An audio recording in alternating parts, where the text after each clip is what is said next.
Hai teens, jumpa kembali dalam acara TFC.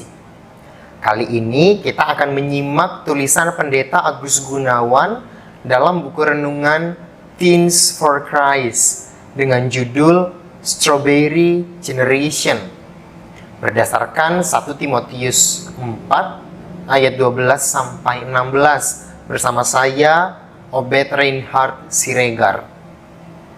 Sebelum kita merenungkan sabda Tuhan, marilah kita berdoa. Ya Tuhan, terima kasih untuk hari yang masih Tuhan anugerahkan pada kami. Kami hendak mengisi hari-hari kami bukan hanya dengan aktivitas fisik kami semata, tapi juga dengan mendengarkan sapaan Tuhan lewat firman Tuhan. Oleh karenanya kami akan membaca dan merenungkan firman-Mu. Kami mohon Tuhan menerangi kami supaya kami dapat menerima, mengerti, dan melakukan firman-Mu dalam hidup sehari-hari kami. Di dalam nama Tuhan Yesus kami berdoa. Amin. Yang akan menjadi pusat permenungan kita adalah 1 Timotius 4 ayat yang ke-12. 1 Timotius 4 ayat yang ke-12.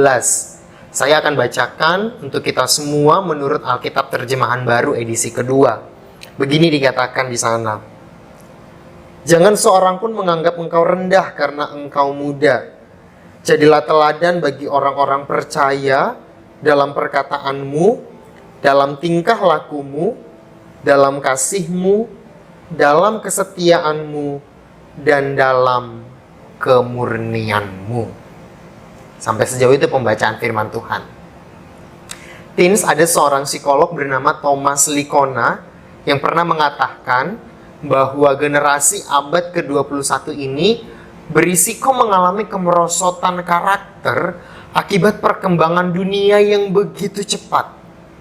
Menurutnya, salah satu penyebabnya adalah kurangnya pendidikan nilai, termasuk bagi kita orang Kristen, nilai-nilai Kristiani yang justru sangat tertinggal. Generasi saat ini sering disebut sebagai generasi Z, atau mungkin bagi kita lebih familiar dengan sebutan Gen Z. Generasi Z atau Gen Z diistilahkan sebagai Strawberry Generation. Strawberry adalah buah yang bentuknya indah dan menarik, tetapi sangat mudah rusak ketika terkena benturan atau bahkan gesekan yang ringan. Oleh sebab itu, generasi ini disebut juga sebagai generasi yang rapuh dan mudah galau. Timotius pada zamannya mungkin termasuk generasi yang rapuh dan galau, meskipun ia mendapat kepercayaan untuk melayani di Efesus. Kota Efesus yang maju dan berkembang bisa saja menyita perhatian Timotius yang masih muda hingga membuatnya hanyut dalam kemegahan dunia. Sebagai anak muda, godaan dan daya tarik dunia saat itu berpotensi membuat Timotius lupa akan tugas utamanya.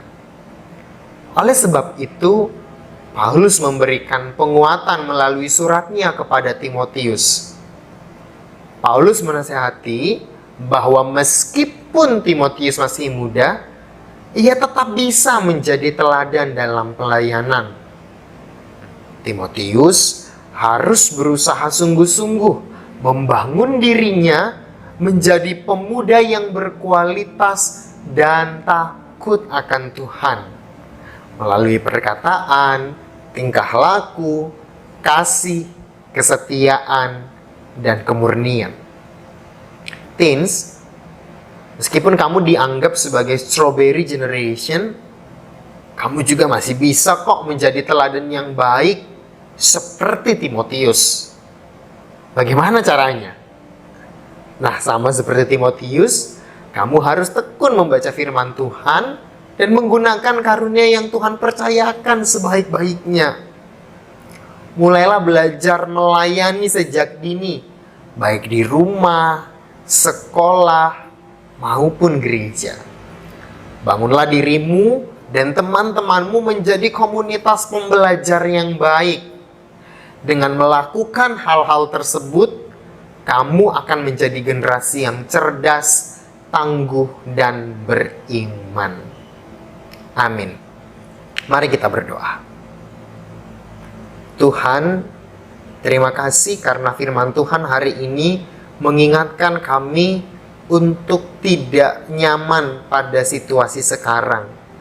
Kami perlu terus untuk bertumbuh di dalam kebenaran firman Tuhan.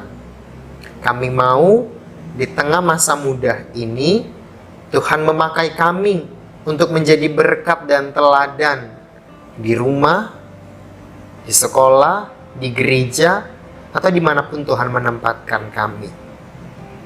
Sekalipun kami dikatakan sebagai generasi yang mudah rapuh, tapi kami mau dalam kerapuhan kami, Tuhan menolong kami menjadi anak-anak Tuhan yang tangguh. Kami mohon kepadamu di dalam Kristus Tuhan kami. Amin. Demikian renungan kita hari ini.